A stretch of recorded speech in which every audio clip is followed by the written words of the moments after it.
We have a quorum. Let me call the meeting to order. This is the first Bills Committee meeting of the Construction Workers Registration Amendment Bill 2014. The first thing we should do is to elect a chairman. Mr. Ip Kwok Him, I nominate Mr. Lo Wai Kwok. I second. Any other nominations? Oh, you should be the seconder. I second that Mr. Lo Wai Kwok be nominated chairman. Do you accept chairmanship? My pleasure. Any other nominations? If not, Mr. Lo, since there are no other nominations, please take the chair. 我開個工商先。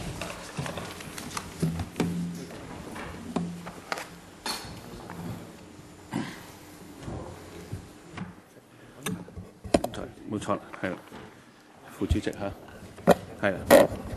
就各位，我諗我哋跟住。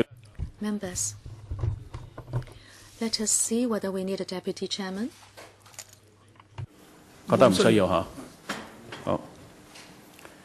No, we don't think so. Okay. If you decide that we do not need a deputy chairman, we can now invite the administration team to come in.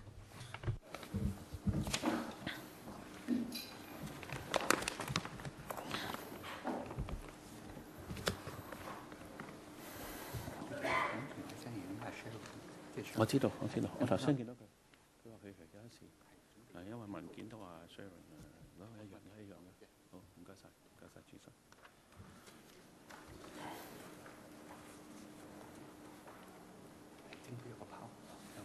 係，我知道，我都見到。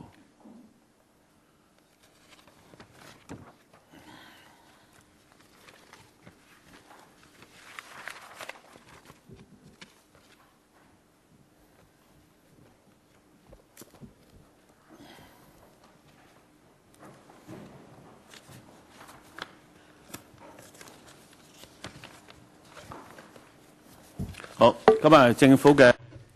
From the administration, we have Mr. Chen Chi-ming, Deputy Secretary. From the Development Bureau, and then Ms. Charmaine Wong, PAS, from the Development Bureau. And also we have Mr. Sunny Chan, Senior Assistant Law Draftsman from the Department of Justice. Then we have Mr. Ricky Lau, Chief Assistant Secretary from the Bureau, and also Mr. George Law, Assistant Secretary from the same Bureau.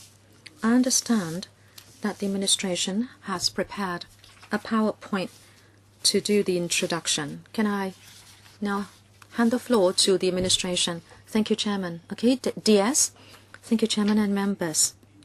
The Construction Workers Registration Amendment Bill 2014 has the purpose of amending the Construction Workers Registration Ordinance, Cap 583, so that we can implement the registration system in full.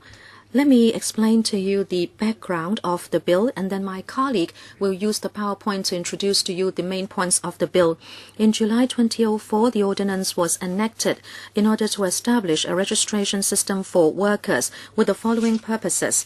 That is, first of all, by assessing the skill level of workers, we can ensure the quality of works, and secondly, we can enhance the work status of workers, and three, to propose and also preserve a good construction industry culture, and also number 4, to facilitate manpower planning and training, number 5, to combat on illegal workers, and also to reduce disputes in labor between workers and employers. We started the registration in December 2005. At the end of 2007, the number of workers registered stood at 225,000, and then in 2013 that rose to 320,000. In order for the trade to adapt to the bill, we have separated the ordinance into different phases. Starting from September 2007, we started phase 1 prohibition to forbid unregistered construction workers from carrying out construction work on construction sites. As a worker possessing a green card may register to satisfy the requirements under phase 1, relevant industry stakeholders can in general meet the requirements, and also the principal contractors and employers were able also to comply with the ordinance. We still do not have the remaining phase of prohibition. In other words, unless the worker is registered in that particular trade or under the supervision of a registered worker of that particular trade, the worker cannot undertake construction works in that particular trade. Starting from 2010, we talked to the stakeholders and also the sector. We conducted widespread consultation. And now the bill seeks to make amendments in order to respond to the request of the trade. In 2010, we started a working group in order to tackle this particular matter. And then in 2011, we started the review committee on the ordinance, and then we worked together with the sector in order to come up with the bill's proposals. In 2012, we again widely consulted the sector, and then in June 2012, together with the former Construction Workers Registration Authority, we had some consultation seminars, and then we also set up a particular committee for drafting the bill's proposals. And then in September and October 2013, together with the CIC, we mounted a briefing session for the sector to introduce to the stakeholders the contents of the bill. And in general, these bills amendments are supported by the sector, and now they are part of the bill. Now, may I ask my colleague to introduce the contents of the amendments to you? Yes, Chairman. Yes, Ms. Wong.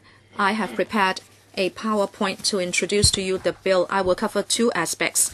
One, the format of the bill, and secondly, the content of the amendment proposals. In the bill, there are three parts. One, preliminary. It covers the short title and the commencement date of the bill. And secondly, the bulk of the bill, which covers the amendments. And number three, since we are not only amending the Construction Workers Registration Ordinance, we are also making consequential amendments to other ordinances.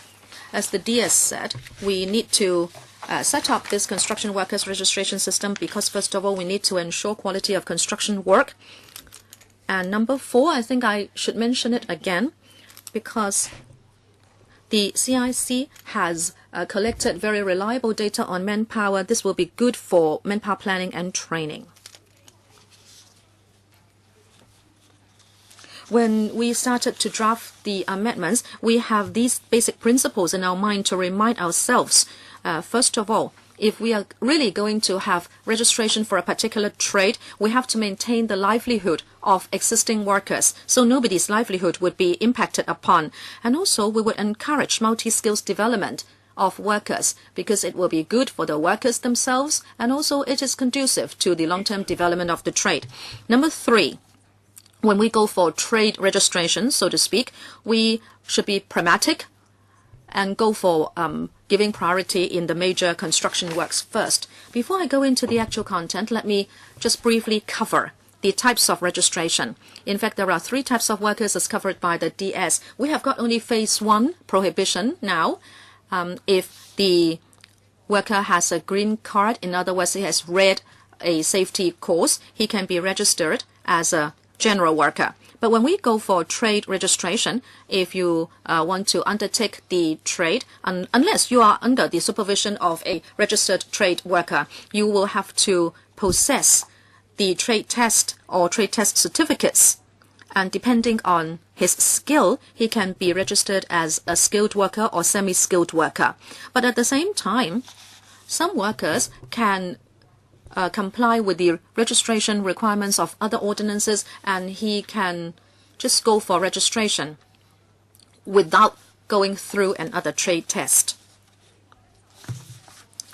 In the past few years, we have talked to the trade and about this trade registration and what their concerns were, because we want the system to run smoothly, and we can collate the following four areas of concern, and I will now detail all the four aspects.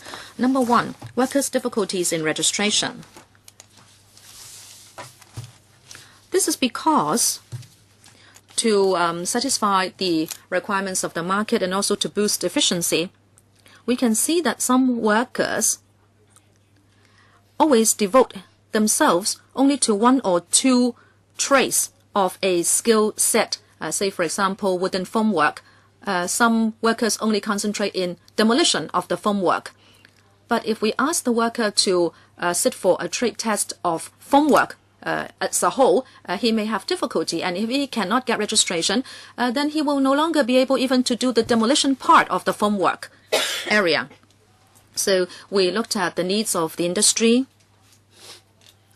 And also we looked at the actual operation of the industry. So we discussed the matter together with the industry, and we could see that there are 8 trades where we must divide them into trade divisions or skills so that workers can continue to sit that particular trade division test so he can continue with his present work. At the same time, we like to encourage workers to go for multi-skills. So we have taken the opportunity to put trades of similar nature together. If a worker can be a plumber, and if he can also become similar trades or skills, then he will be increasing his own employability. Secondly, small-scale construction work. There are, again, 2 parts. Please look at the blue part on the right. What do we mean by small or minor construction work? This is a U-shaped drain. It doesn't require a high level of skill. However, it involves different trades. Now, if a U-shaped drain worker is asked to sit for a particular trade, and he may not be able to pass the trade test. Now, this very small-scale construction work is done by a general worker, and the industry has asked me or us why we would like the worker to sit a trade test just for this. And also repair and maintenance. If you want to move an electricity meter, you may need an electrician.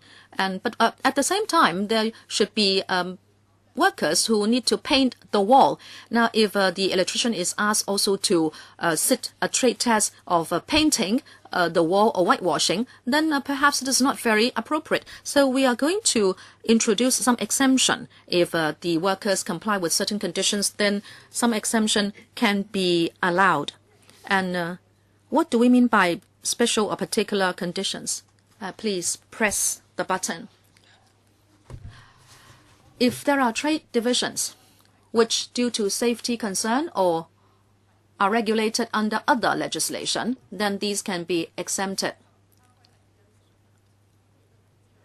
Now, if it is an electrician who needs to remove the meter, then he will not be exempted. Now, but how can we provide any exemption? There are 3 ways to do it, and we are telling the trade what we mean by small-scale construction work. Say, for example, it is a designated construction work, and 2, the value is lower than $50,000, and also if the exemption thresholds are already given. All right.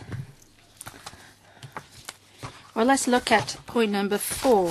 The trade reflects towards the concerns on emergency construction works like pipe bursting, and works have to be undertaken to do emergency construction work so that traffic can resume normal. So if we go by trade registration, then that's not feasible. So we've talked to the trade, and we said that if the constructor, well, the remaining phase of prohibition applies to emergency construction works only after 48 hours upon contractor becomes aware of the incident. What kinds of trades would be exempted? Same for the last slide. Some trade divisions are not exempted due to safety concern or regulated under other legislation. Now, after 48 hours, registered workers have to carry out the work. For the exemption provisions above, they are technical in nature and may change owing to different evolving circumstances. So we are propose that the Secretary for Development be empowered to make a subsidiary legislation to provide for all these exemption provisions. Another concern is about limitation of working across skills. The worker may carry out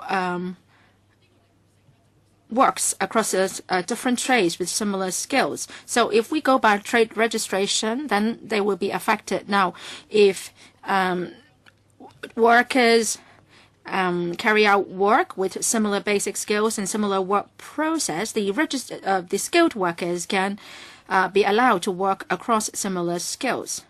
So we will be very specific on the kinds of trades which are allowed under this circumstance. Now, if they are going to do that, they don't have the registration, so they cannot give instruction and supervision to others. Third, registration arrangement for senior workers. The trades have asked for a one-off grandfathering arrangement so that the senior workers can be registered smoothly. So we have forged a consensus with the sectors. Say if the senior worker can prove that he has over 10 years relevant experience, then he should be deemed a skilled worker. Now, we also make a distinction among two categories of people within this group, because when the ordinance was enacted, then there was also a provisional registration arrangement. So if the worker can prove that he has accumulated over 6 years experience before December 2005, and he can directly apply to register as skilled workers. Now, there are some workers who may have 10 years relevant experience.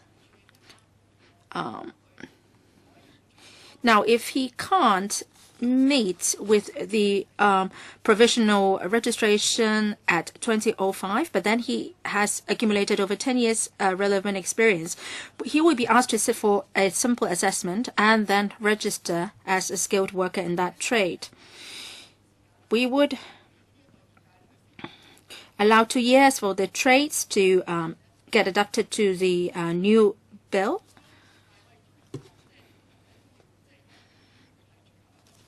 Well, we understand that the workers may get registered at the last minute. So if they want to benefit from this special arrangement, they should submit their applications within 18 months after commencement of the amendment bill. And we hope that the implementation of the remaining phase of prohibition will be done 2 years after the commencement of the bill. The trades have also told us that early on, the buildings department has implemented the building minor works regulation, and they need time to get adapted to this regulation. So for minor construction works, can trade registration be implemented at a later stage? Well, as I said, we will give priority to the major construction work. So the trade registration will be implemented in phases. So on the left side, the major works, reconstruction, construction, addition, alterations, and so on. Now, when the trade has get adapted to the bill, then we will consider when to implement the second phase of trade registration. So for Class 1 and 2 minor works and construction projects valued at 10 million or below, and also the term contract for maintenance that will be implemented in the second phase. So here it says, lays out again the scope for Stage 1 and Stage 2 and the relevant timetable. Now, other amendments. Now, at present, registered workers have their registration renewed every 3 years. So the trade have asked whether we can extend that. For us, we would rely on such information to keep tabs on the manpower situation. So after due consideration, we propose to extend the validity period from 3 years to 5 years. The workers have also told us that they may have to carry many different registration cards when they go to work, and that's very inconvenient. So last time when we merged the CIC and the CWRA, we have already made amendment to the effect that the registration card can be recognized as a valid proof of possession of other construction-related cards. We have made the amendments, and then there are some 23 cards related to the construction worker. And we have talked to the relevant bureau and departments, and if the worker agrees that the registration status be put on the CIC registration card, then that card can be deemed as good enough, and they don't have to carry some other registration documents. And for some ordinances, they specify that the worker must carry a certain card. So this time around, we have made amendment to the effect that the registration card can serve as a good enough proof of these other cards as well. The workers have also told us that the workers are rather passive, and if the bosses ask them to do something, then they will do it, and they don't know who are going to instruct and supervise them, and they are not very sure about what kind of traits need to be to get a registration. So we have in the amendments imposed obligations on both the principal contractors and subcontractors to implement reasonable measures to show the instruction and supervision and exemption arrangements and to inform workers. We also hope to empower the CIC to issue codes of practice to provide guidance on reasonable measures for reference by the trade. This slide is about the introduction of a defense for workers. The principal contractors and subcontractors do have a defense, so they are suggesting that we should introduce a defense for workers, and we agree to it.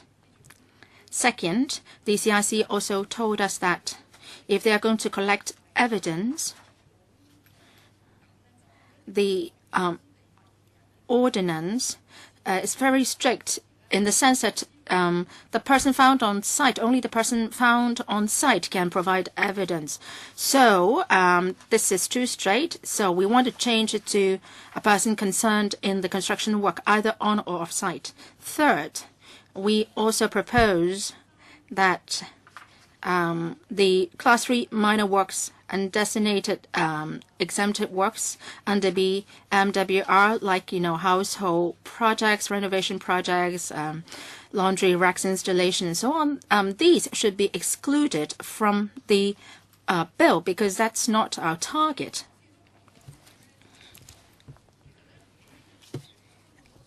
We have also have on hand many data provided by CIC on the situation of the trade. So we are proposing to require contractors to submit accurate workers' daily attendance records. In 2012, when we merged the CIC and the CWRA,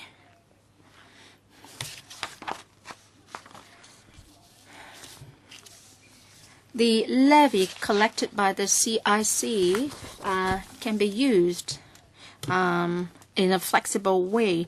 But then the legal draftsman told us that that part was not particularly clear in terms of its wording. So we would want to make it amendment this time to make it beyond doubt that the levy can be used at the discretion of the CIC.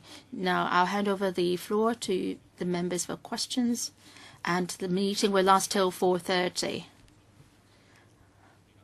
Well, there are relatively few members here in the meeting room. I will not set a time limit, so please make the best use of your time. Chen Yunhan, Tan Ka-piu, Ms. Sit Ho, 3 members. Ms. Chen Yunhan. Thank you, Chairman.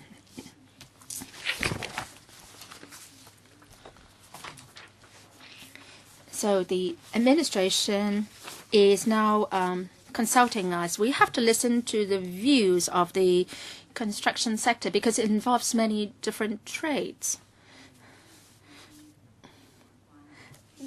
There may be trades related to the construction industry, like E&M trade and so on. So I hope that a public hearing can be organized.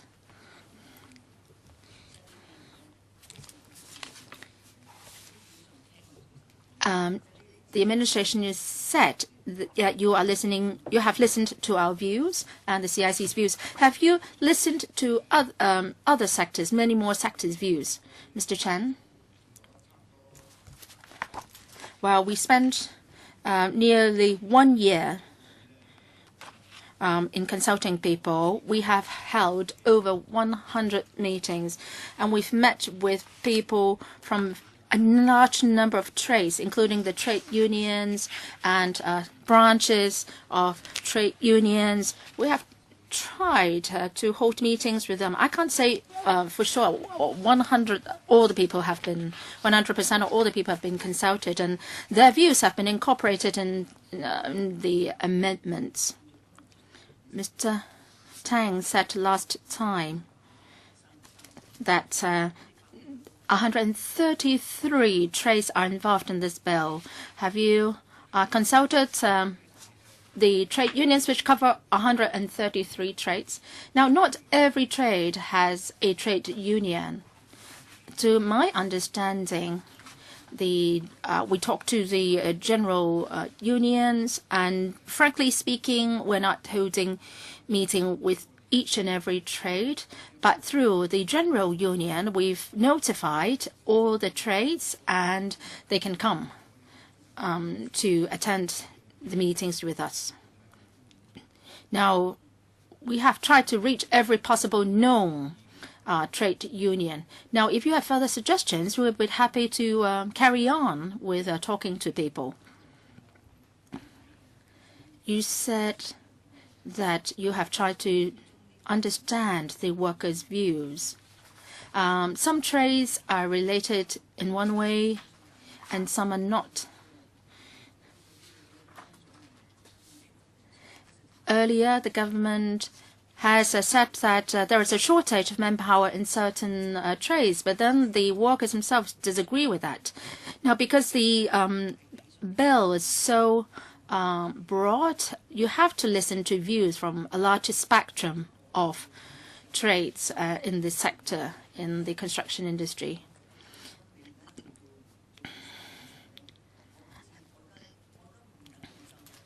I am worried whether you have consulted all the trades, and some people even said that tree planting can be considered as one sector being affected by the bill. So, Mr. Chen, I'm not sure whether you have done all the necessary consultation. Well, actually, I can present you with more information on our consultation, in particular, say, on the tree planting trade. Now, I hope that a public hearing can be held to invite the trade unions, the trade associations to come and give us their views. There are altogether 133 trades. Apart from those, people affected may include people in the transport sector, the lifts and escalators, and so on. And, well, among all the trades in the sector, only the lift and the escalator workers are not having a pay rise, and they are full of grievances. Now, as for E&M trade, then there will be electrician, and gas pipe layers and so on. These people may be supervisors or the middle class. They will be very concerned about the bill because it will affect them.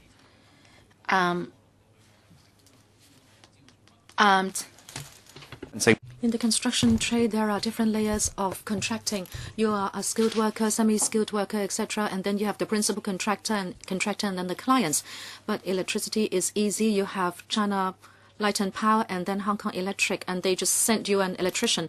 So the rankings and layers of work are different. And even something else can be said about some other trades, and that may also apply to fire safety installations and lift and elevators. You know, they have their own registration system. So in simple terms, I'd like to have a public hearing, and we should issue wide invitations. And secondly, this is a very thick blue bill.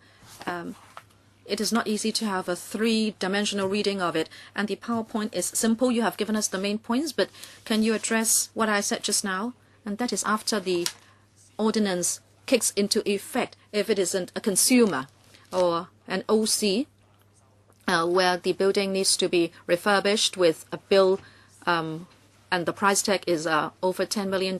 How would this bill affect them? What kind of responsibilities will be placed on them? What about a principal contractor or a worker on the ground? How will this bill affect them? I hope you will explain in a paper how this bill is going to affect different people, and particularly workers. You emphasize that the skilled worker has a particular responsibility of instruction and supervision. Well, it's nice to hear this because if it is a master, then you will be doing the instruction and supervision. But then if you have that kind of remuneration, naturally you have that kind of responsibility. But then after this bill, does it mean that what should have been the responsibility of a contractor is now fallen on my shoulders? And I'm concerned about this. So can you write a paper which is people-oriented, people-based, and let us know how the bill is going to affect different quarters in the community, be it a consumer, a building OC, or a contractor, or a worker. Can you do that, please? Before the DS answers the question, two members have asked that we conduct a meeting with the deputations. Actually, under AOB, we have to process this. The Secretariat has already proposed some dates for that public hearing. When we get to AOB, we can certainly discuss that, and we can have more than one if there is a very heated response. Okay, the flat owners, contractors, and workers may belong to different levels. In other words, how will the bill affect them? Yes, Chairman. Let me put it in simple terms. This is an amendment bill. The remaining phase of prohibition is already in the ordinance. But when we have to implement the remaining phase of prohibition, we feel that we should introduce amendments so that we can have smoother implementation by taking on board the proposals of the industry. So this is really something to improve the ordinance. And in the past 10-odd years, when we have had the construction workers registration system, the industry should have a certain grasp of the registration system, and they know about the remaining phase of prohibition. It is just that we are proposing amendments in order to make the implementation smoother. Say, for example, they would like to have defense constructions and also some kind of single-skilled workers who will be affected. There are over 300,000 such workers in the market, and the industry has asked us to be cautious in implementing the remaining phase of prohibition. That is why we are proposing the amendments.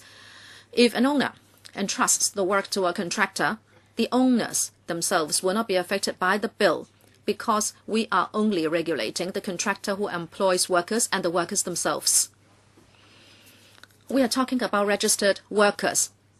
We'd like to enhance their professional skill so they know their responsibility. If I am an OC of a building, I will not be affected by the bill at all.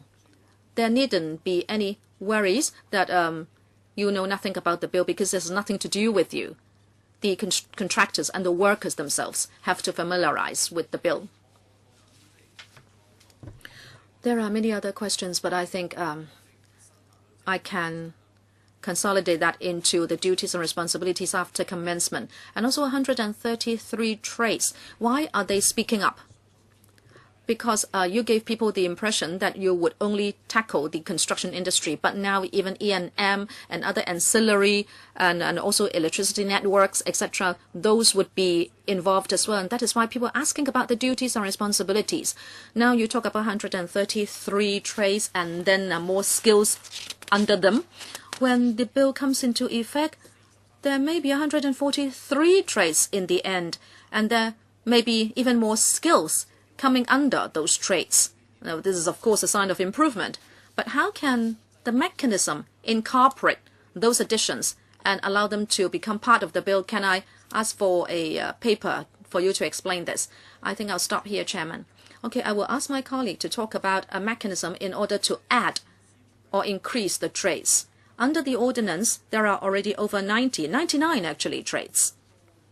Why have we increased that to 133 this time around? Mainly because we have done some divisions.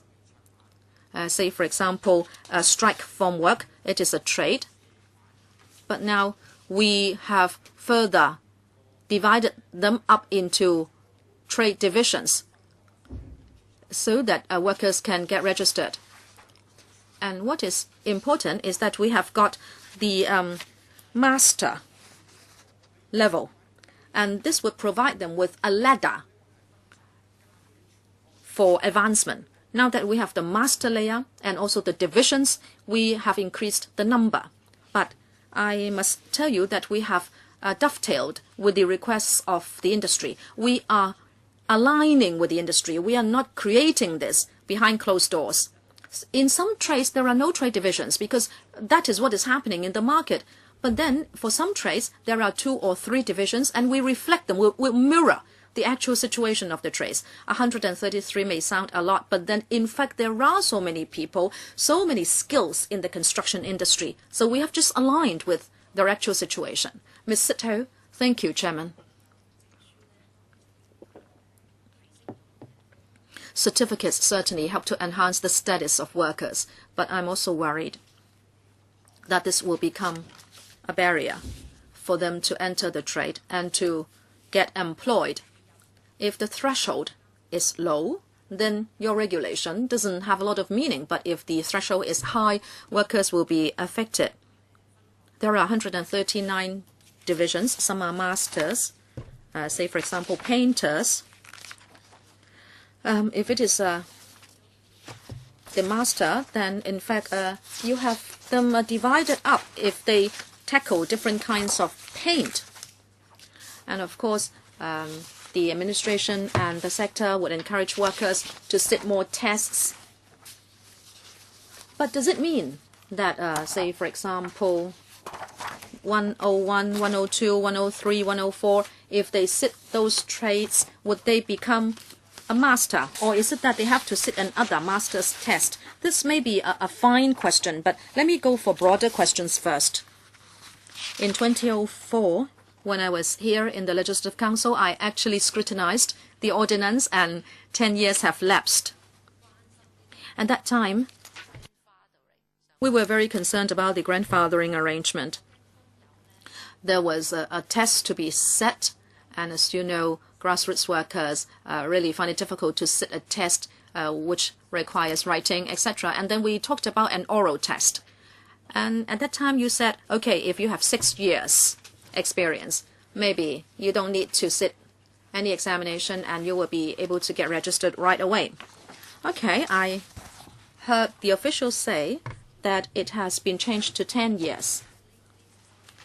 After this amendment bill, you need to have 10 years and then you will be grandfathered.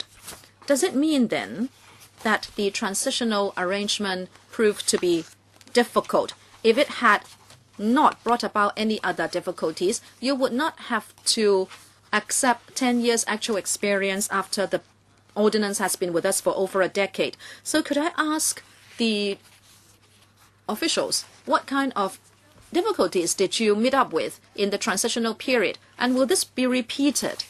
This is our worry. Let me say, if there is recognition, certification, and regulation, then I believe there will be a positive impact on the wages of workers. As you know, you can see a wage structure in the industry. But I'm also worried that, especially those who are more senior in age, they may not be able to cross that threshold. And every time, you may have to amend the ordinance, and then you need to provide the grandfathering arrangement every time. So such tests would only exist in name. And where does the problem lie, please?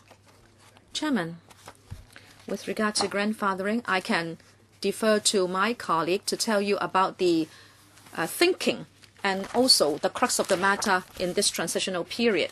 But let me say that the grandfathering arrangement, if we were talking about phase 1 prohibition, if by 29th of December 2005 they have had 6 years experience, then they would not have to sit any test. They could directly apply for registration.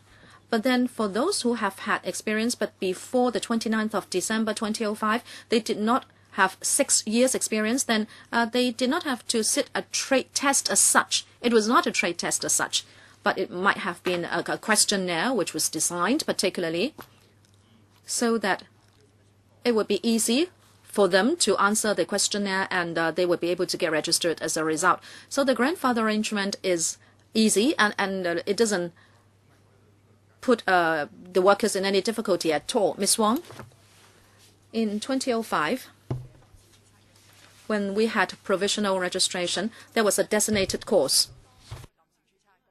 If they can satisfy the requirements for provisional registration, and if they read the designated course within 3 years, then they can become a skilled worker in that particular trade. But then afterwards, the designated course, of course, is easier than the trade test because there are fewer questions. But for workers, maybe they cannot satisfy the physical requirement. And there was not such good response to the designated course. And this time around, the CIC has learned from the experience, and it was seen that if workers have had 6 years experience, and by the time the bill is passed, they should have accumulated 10 years of experience, then the consensus is that the worker should become a skilled worker, and they can, as the DS said, directly apply to get registered without sitting a test. That is a special arrangement. But even if a worker cannot satisfy the qualification for provisional registration, and by the time this bill comes into effect, he would have already accumulated 10 years of experience in a certain trade, then we would give them a simple test to sit. And actually the CIC also learned from the experience starting from last year. They have rolled out an easier, a much simpler designated course, and the passing rate rose. So I believe after the bill is passed, the CIC would also go for the simplified designated course so the aged masters and workers can satisfy the requirement. Well, I understand, Chairman, this is a quandary, isn't it? If you make it too difficult, you affect people's livelihood. But if you make it too easy in order for the passing rate to rise, then whoever comes along will get registered, then it doesn't achieve the original objective. No, the passing rate did not reach 100%. What is the passing rate now? Can you give us a comparison? Before the course was simplified, how many people did not pass? And after simplification, how many people passed? I can provide the information afterwards.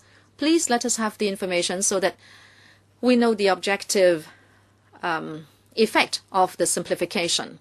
And also, Chairman, you ask people to prove the years of experience. My understanding is that many people in the trade are piece or daily rated, and it's very difficult for people to prove their experience. Like driving, I won't have any accident record because I have never driven, even if I have had the driver's license for 10 years. So when you ask people to prove their relevant experience, whether it be for 6 years or 10 years, how can people get the evidence for you? Would that give rise to disputes and arguments? So we know that how I can to prove it would be an issue. Not everyone get a salary slip throughout 10 years, and people may change employers, and they are paid on daily rates. So when we implement the requirement, we might seek help from the trade unions. And we will, the worker can tell the trade union, and the trade union can lend assistance. They will be able to certify whether a contractor or subcontractor really exists or not. if the trade union can provide us with documents certifying that the worker has worked for a number of years, and that would be good enough. So I think we have to build a mechanism like that. We might need the assistance from several trade unions instead of one trade union. And the construction sector does have a number of trade unions. Now, about the master skilled worker. Now, if they have been registered for the several trade divisions under a certain trade, then they can automatically become a master. They don't have to go for another test. I think the network in the industry is really strong. There are close links between a worker as a contractor, a trade union, and so on, because workers normally find work or jobs through such networks. So it would not be so difficult to prove whether a worker has worked for, say, a number of years. So how can we ensure that people don't cheat?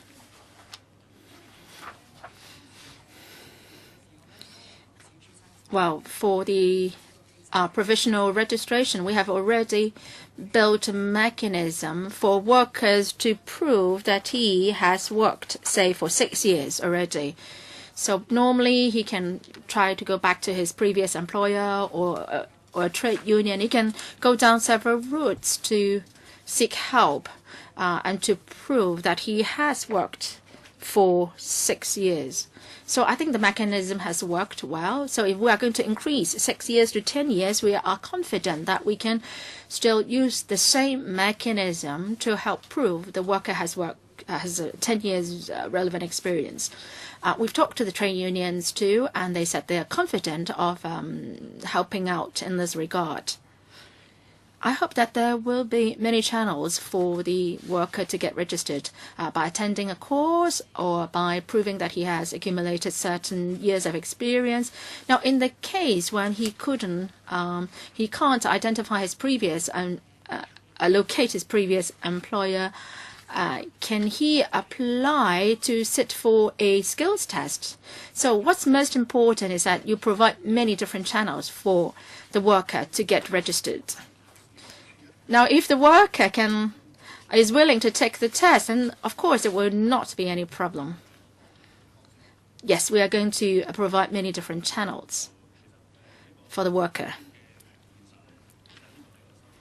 This is an amendment bill with many more trade divisions. The number of trade divisions has also increased. And this is not a new system to be built per se. We've accumulated some years of experience in dealing with these matters, and members have raised questions and issues. And I don't think members should be too worried about them. If the government can provide more information on how the system works now, please provide it to us. And what about the success rate of getting registered and so on? If you have such information, please provide it to us. Any other member wishing to speak? Those who have raised their hands have already spoken. Mr. Abraham Shek, the DS said that the construction sector is generally supportive of the amendment. What about those objecting to the bill? What kind of comments they have? What are the difficulties that they are raising? Let me put it this way. The consultation is a very lengthy process. And in the initial proposals, well, they were not as detailed as what we're having today, the amendments. They said that the proposals were not clear, say, in the defense provision, and under what circumstances could they put up a defense. Now, say, at somebody is supervising and instructing me, and then this person actually isn't registered. So how can I make a defense for myself? So these are the kind of uncertainties that people raised. So for the amendments today, all these views have been incorporated, and the provisions are made clearer. So I think the comments are related to uncertainty in terms of drafting. And I think as far as the overall direction is concerned, people are supportive, designated workers for designated trades, and training and protection for wages in arrear and so on. They are supportive of our proposals. I have a question. I want to ask about the small-scale construction works, the exemption provision. Some small contractors in the trade are quite worried about this. In fact, costs are rising. Now, you were talking about a value of under $50,000. Well, there is so little that can be done with that amount.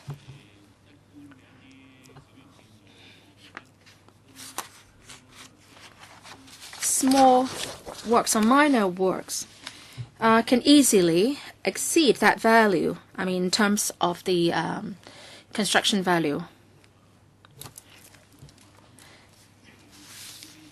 A project may involve a sum of $50,000, and it may involve many different jobs like painting on the walls, a little patch on the wall, and so on. Even if the painters who are going to do the work are not registered.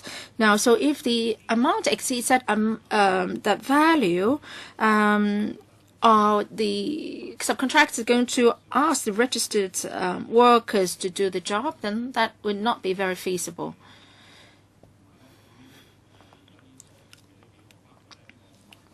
Now, you are setting an amount of $50,000. This line, is the threshold too low? I would tackle your question in two aspects. First, this is exemption, and the value, the line is drawn at $50,000. Now, that can be adjusted depending on the cost fluctuations. Now, some small contractors raised this to us during the consultation process. For minor works under the building BMWR, they need time to adjust to the requirements of that regulation. So we have responded by saying that for projects below $10,000 in value will be they will be included in the second phase. So the first phase will only cover the major construction works, and we have talked to the minor works contractors, and they said that the present arrangement is acceptable. For the $50,000, that would not be included in phase one, is that right? No, that's not the way it is. Well, there should not be, well, what we're proposing, in fact, is that this $50,000 will be implemented from the start. Now, but if we are talking about the entire project, if it is valued below $10,000, then that will be included in $10 million. That will be included in phase two. Now, within a project, there may be different jobs, and if a job is valued below $50,000, then that will be exempted altogether. I think we have to be very clear on this kind of to talk about the amount. Say if a project is valued at $10 million and under it. Of course, there are many different jobs valued at a smaller amount. Should we be looking at each individual job, its value? Then it will make the management of the project very complicated. So when we go to the provisions clause by clause, then we can further explain. Is it right that Mr. Lau would want to explain further? Thank you, Chairman. There are several ways or several exemptions. So if there is minor work, say we have a set limit on the size of the wall to be painted per se. Now, for say a U-shape drain or main, then it measures less than 300 mm, then that can be exempted. And also, for some minor works, if they are valued below $50,000, we draw a line there, and in fact, those works can be exempted. And now, when we talk about $10 million, we're talking about the entire project, and that will be included in a later stage of implementation. Let me try to clarify further here. How do we define the work scope and so on? In capital works project, then that may be easier in terms of definition of the scope. Now, for projects commissioned by private parties who are going to implement the regulations, private projects, they are also covered by the bill. But as I said, we are targeting the contractors, and the workers and the owners don't have to be worried. Of course, the contractors have to hire registered workers. Well, let's then not talk about the property owners, because they are not covered by the bill, and the bill has to do with works. Now, if it is minor works, then they can be exempted. Now, if it is valued above $10 million, and that's for stage 2, and then if there are works orders which are minor in nature, then if they are valued below $50,000, and they enjoy exemption. I think you have already included your answer in your answer to Mr. Tan Ka-Piu. The bill regulates the contractors and the workers, and the owners are not covered by the bill. For owners of private properties, they have to be well aware of the bill. Say if the contractors and the workers are breaching the ordinance when they're carrying out works, then at least the owners are well aware of what's going on. So I know that the bill doesn't cover the owners of properties. Mr. Tan Ka-Piu, followed by Ms. Sit Ho. I still have a question about the amount, $10 million and $50,000. Now, a project may be valued at $10 million, and then there may be different works under it which are valued above $50,000. I really can't get the picture here. The renovation project may cost, say, several $1 million, and under it, there may be works which are valued above $50,000. So they are still under your regulation, is that right? Now, for example, in a building maintenance work, ceiling maintenance and fire service installations and so on, and if, say, the entire project is valued at less than $10 million, and then the works will be subdivided into different works, different minor projects, and each of it may cost over $50,000. $50,000. Does it mean that the contractor for such individual works have to be abiding by the regulation or the bill? Is that right? Because you set the line or the limit at $50,000. No, we are talking about $10 million, and that belongs to phase 1. Is that right?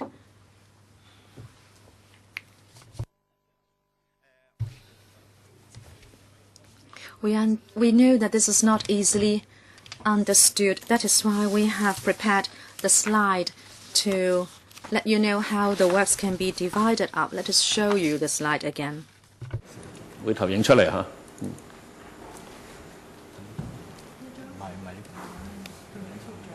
係咪呢張？係咪？唔係呢個，你嗰張，嗰個嗰張，係唔係呢個？開咗佢。唔係呢張，唔係呢張。我諗我哋Not this one, sorry. That one is a separate one. I was saying that if the entire contract is valued at over $10 million, then it belongs to phase 2. But putting that aside, if there are works which, as my colleague said, are designated works, they would be exempted, as we said. But under certain contracts, if there are works orders which are independent and that particular project does not exceed $50,000, it will be exempted as well. So it depends on the situation on the ground. You have to prove that particular works or project is an independent item and it does not cost more than $50,000, then it will be exempted. But you are not answering my question. It's a small building. There needs to be maintenance. So there is a principal contractor doing waterproof, concrete grouting and painting the outer wall, etc. That particular contractor does not employ workers directly, but it contracts out the work to 3 independent contracting companies, and each part of the work would cost more than $50,000. So do these belong to phase 2 or phase 3? No, we look at the entire contract, not the contracted out different items. Let us look at a term contractor. It may sign a contract with the government, and the government asks it to work in Queensway today, tomorrow Wan Chai, and the day after North Point. Let us put that overall contract aside.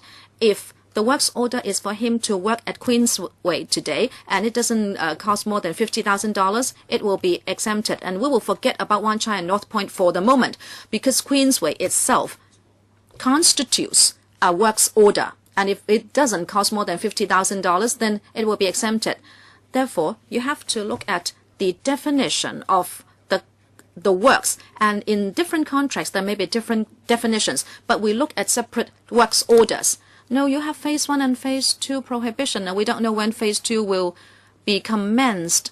But phase 1 is what we already know. But then what about that example? Would it belong to phase 1 or phase 2? Doesn't matter. Even if it belongs to phase 1 or phase 2, it is the same. If it is an independent, stand-alone project and it costs less than $50,000, then it will be exempted. But anything over $50,000 will be regulated by the bill. If the contract values or is valued at $10 million, then it will put that in phase 2. Sit-Ho, I'd like to ask you what good is $50,000 about. I haven't done a renovation for a long time, but $50,000 would not even allow you to replace your windows. Now, let me say something. What do we mean by works? Well, actually, under the present ordinance, there is a definition. If it has nothing to do with the structure, then it is not within our scope. We are talking about works that have something to do with the structure or structure-related works. Say, for example, in your home, you just paint the walls again, you stick a wallpaper on the walls. It doesn't matter. You are not taking down a wall or a staircase, and these will not be covered by the ordinance. We are talking about the professional level, and our thinking was that this has to do with the structure of the building. We had wanted to show you that PowerPoint. So in other words, if there are no illegal building works, if there is no basement, then it doesn't matter. But then if an OC needs to do something in the public area, then this may be related. No, let me give you an example. You demolish a staircase and you build another staircase. Well, that is something to do with the structure, so it is covered by the scope of the bill. And then in our ordinance, we talk about structure-related works. What do you mean? What is meant by that? After the staircase is built, you need to do plastering, you need to do painting. Now, it is about the structure, so it is covered. What about plastering and painting? That will be included as well. That will be within the scope. Or else, we won't need painters, because painting has nothing to do with the structure. However, this is related to a project which is structure-related. If you build a new building, there will be painting, plastering, etc. Those would be included as well. However, if there is a project which is not structure-related at all, which is just a domestic refurbishment, then that will remain the same. Chairman, owners do not have criminal liability, but the contractors who employ workers will have criminal liability. But I think you have to tell OCs and residents clearly so they will not be cheated to say that with the bill there is a hiking of cost and they will be charged more. If it is outdoors, especially outdoors projects, if it is piping work, whether it be an OC or just a flat, if it is outdoors piping or laundry drying rack, if it is 14 centimeters away from the outer wall, you will have to apply. Will those be included under the bill? According to the buildings ordinance, those are minor works projects and they are included.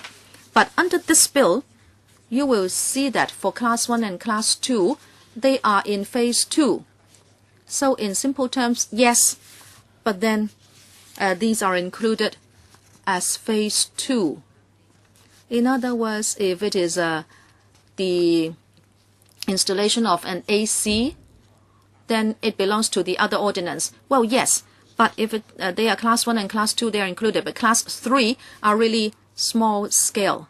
Say, for example, a drying rack. That belongs to Class 3, and they will not be included. But staircases belong to Class 1 or Class 2, and they are included. Well, Chairman, I hope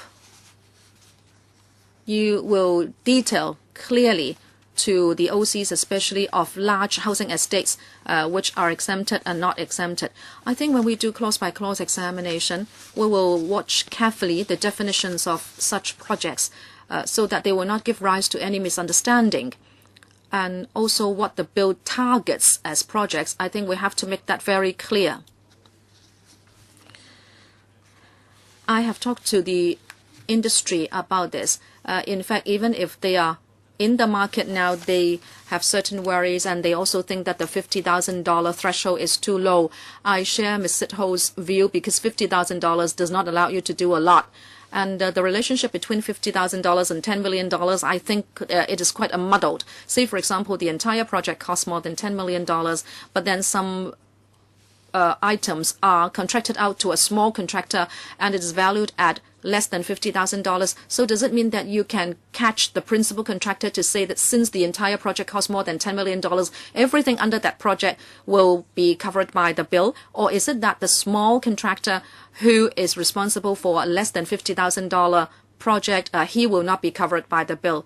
How can you respond to that example?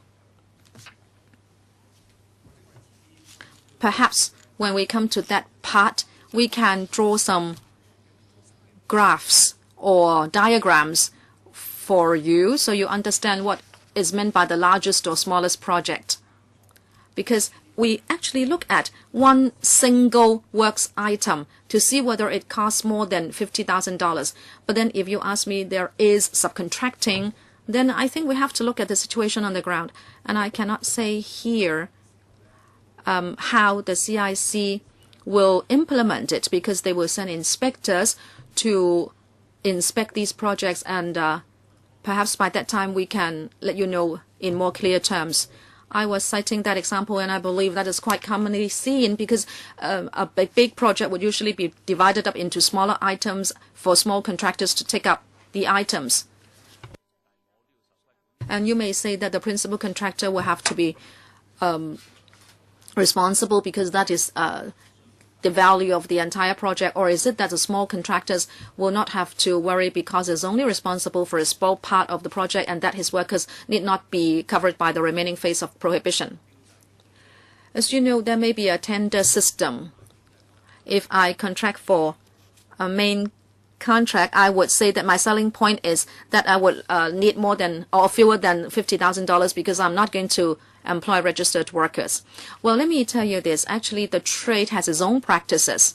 And I believe that even if we draw the line like this, they will change their practices in order to circumvent the regulation. I would expect that among the 300,000 workers, many of them will become registered skilled workers and registered semi-skilled workers, and they will have certain status in the trade, so they will carry on with their work.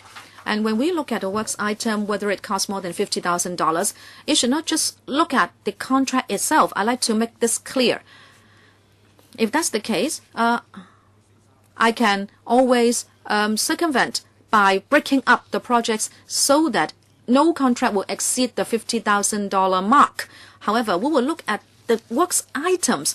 If it should be one whole item, and yet you break it up into a different contract every day so that every day it does not exceed $50,000, that will not do. That will not be allowed. Mr. Abraham Sheikh. Well, in fact, you took my question out of my mouth, and I was asking how you would treat contracts of less than $50,000, even if they are subsumed under a major contract of $10 million. The bill encourages people to enhance their quality and also that their work will be made more safe. And you should not write laws just to catch people. I like to ask, why 50,000? Why not 60,000? Why not 100,000? You have to justify the figure of $50,000.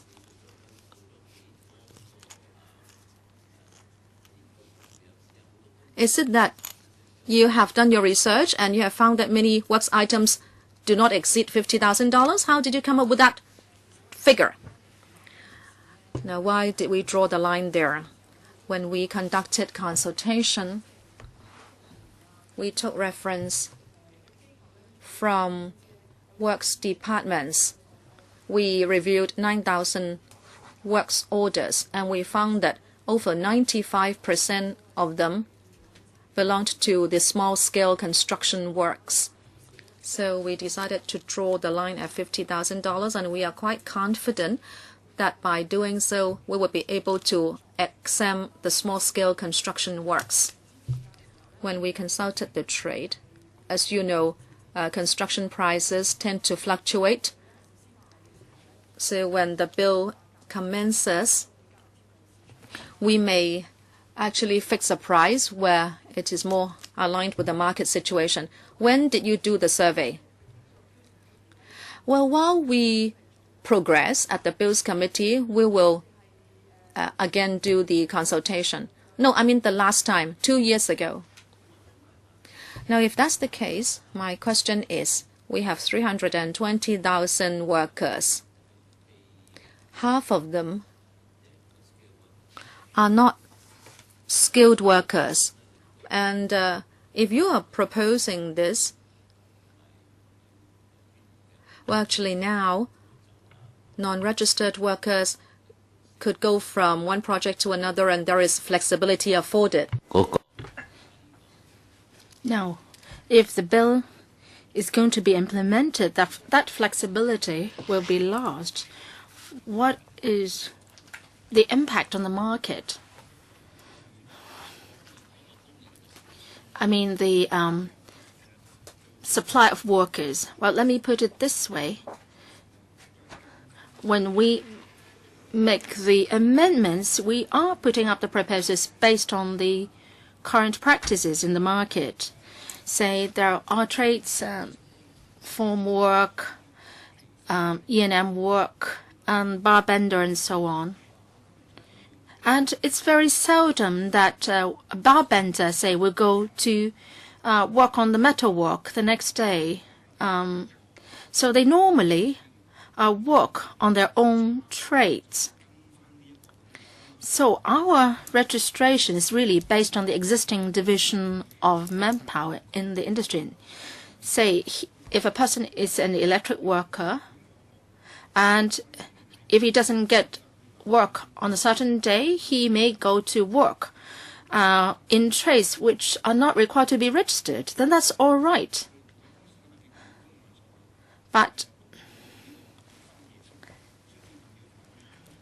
what's important is that we reflect current practices already in existence in the market. It's very seldom that, say, an electricity worker may work on electricity today and then go to be a bar bender the next day. That's very seldom.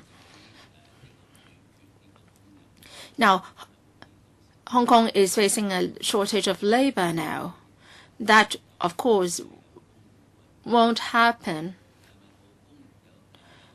But then when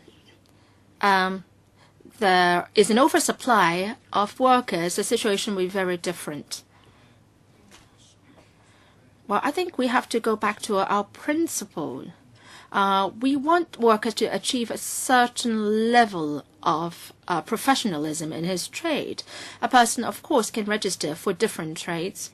Now, if a person doesn't have work in his own trade and he go and works in another trade, then that's going to affect the quality and also poses a safety risk. So that's why we come up with this proposal. Now, metalwork and painting are very interrelated. Say, a formwork worker can easily take on the job of a painter. So I think you should encourage people to develop multiple skills, and you should allow people to go and have a try on other trades. Say a bar bender or a metal or a formwork worker, carpenter can go and try out bar bending. So if you are going the way you are proposing, then people will become just only specialized in their own trades, and the flexibility will be lost. I think a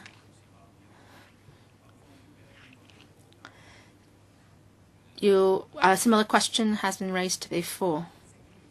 In response to Mr. Shek's question, we do have an instruction supervision mechanism under our bill.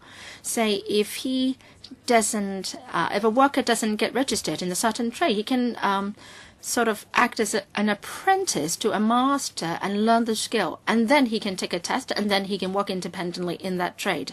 That's number one. Number two, we also suggest that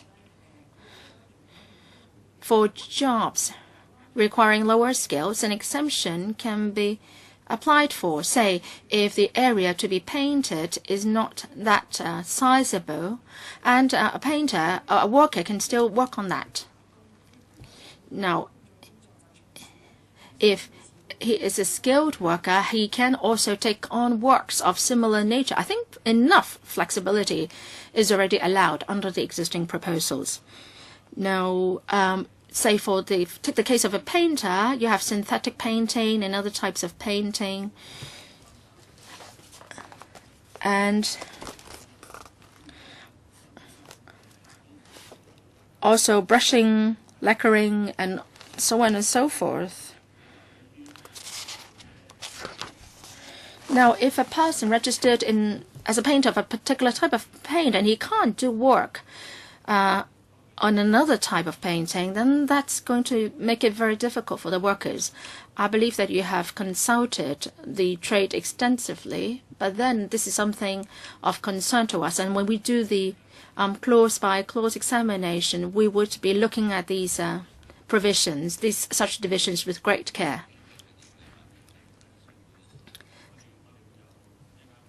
Yes, we can listen to more views during the open hearing, the third round. Mr. Tang Ka-Piu. Thank you, Chairman. I would like to say that there are 133 trades. Many of them are related to E&M trades and also transport. Now, for the E&M sector, particularly, the EMSD has its own registration system for the workers.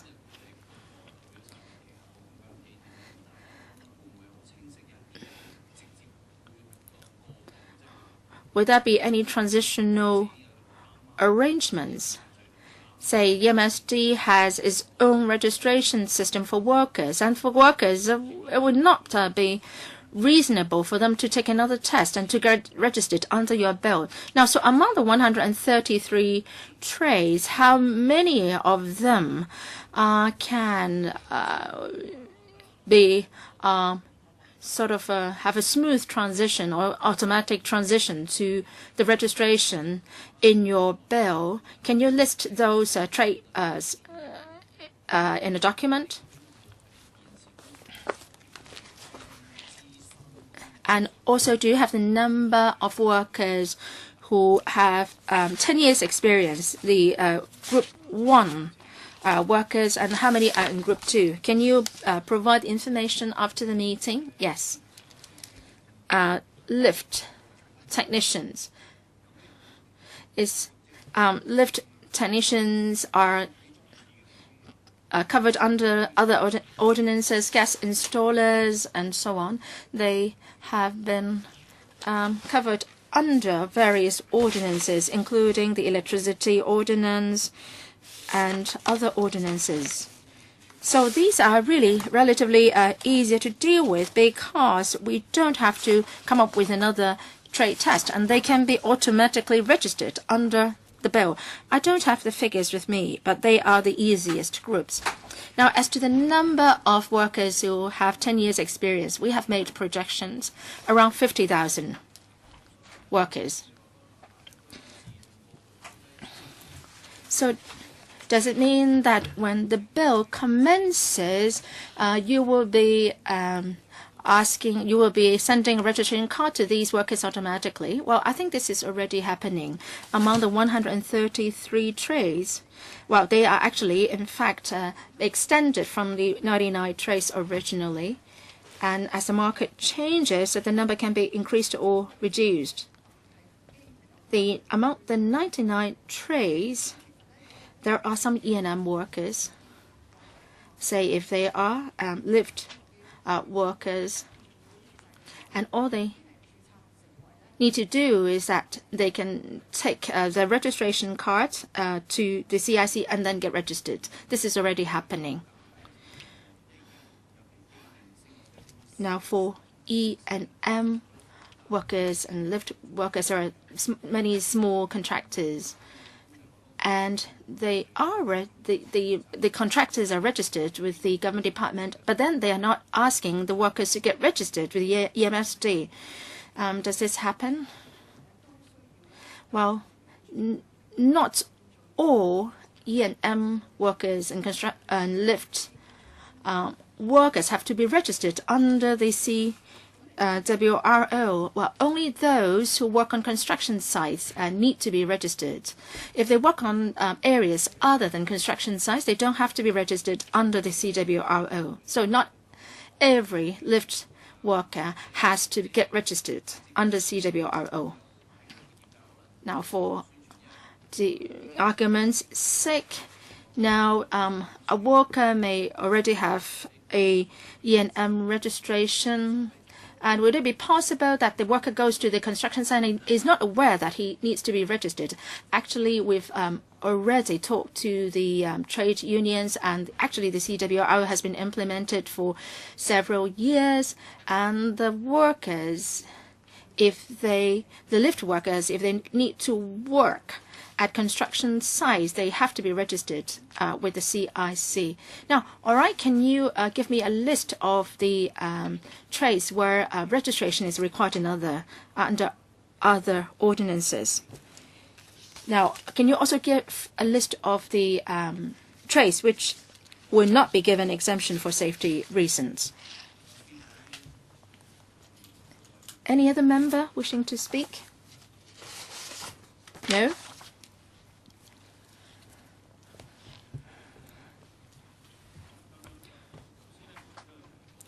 Just now, we have to meet with the relevant parties. We suggest inviting the relevant bodies and the 18 district councils, and also post a notice on the Electrical's website to invite views from the public on the subject. Yes? Trade unions and trade associations and so on, and we welcome them to come here to give their views. If there are no further questions, of course we will not go into clause by clause so soon, because we want to listen to more people, and this is only the first meeting. We have to digest the bill a bit. Other AOB, the dates for the next two meetings. Before doing that, I would like to ask the administration, what's your timetable? Because it isn't stated in the paper. What's your timetable? There are not many days in which we can hold meetings before the summer recess. I think it's best that we can finish the bill before the summer recess, or else we have to do it after the break. So what's your timetable? We don't hope to get it done within this legislative year, maybe the second quarter of the next legislative year. Then if that can be done, then that would be best. Between first quarter and second quarter. Has it got to do with the financial year for CIC? Has it got to do with the money involved? Well, that's not related. We've got to embark on other works as well. Say for the registration card, we hope to change it to 5 years validity period, and we have to do some logistics work on that, and CIC has to embark on it as soon as possible. If the CIC is making preparation for the amendment bill, and we are using, say, the first quarter and second quarter as our target endorsement date. Now, if it takes longer, then that's all right with us too. Dates of next meeting, the clerk has come up with several suggestions. The next meeting, the 10th of June, 4:30 to 6:30 p.m. But then I have some other engagements during that time slot. That is really for a meeting with the administration. So I will check with the clerk on whether we can do it on the 9th in the morning. 9th morning. And also meeting with deputations and the administration. We propose 14th of June, Saturday, 9:30 a.m. to 1 p.m. We would be inviting the public to give us their views. The third meeting is the 27th of June, Friday, 10:45 a.m. to 12:45 p.m. And we'll continue to meet with the administration in that session. So these are the proposed dates. Is that all right? Monday, what time? Well, we'll have to check the room availability. For the proposed date of 10th of June, I have some other public engagement, so I can't make it. So it means that we will be listening to deputations' views in the third meeting. Is that right? So do we need a second meeting among ourselves first before having the meeting to listen to deputations? Well, we should have 15 members within this Bill's Calm, but not many are here today. And actually, the primary legislation was enacted, and the trade unions are very familiar with the ordinance already.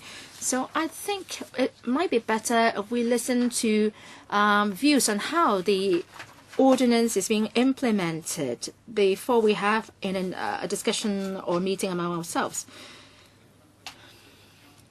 Yes, we can first listen to views from the deputations and then we can discuss afterwards. I think we would go to clause by clause examinations in the next meeting. But if we do that first and then deputations have different views, then that would not be very good. All right, in that case, we will schedule the next meeting for listening to deputations' views. And if we can hear more of their views, then we would be doing better in scrutinizing the bill. Well, so much for today. Thank you very much.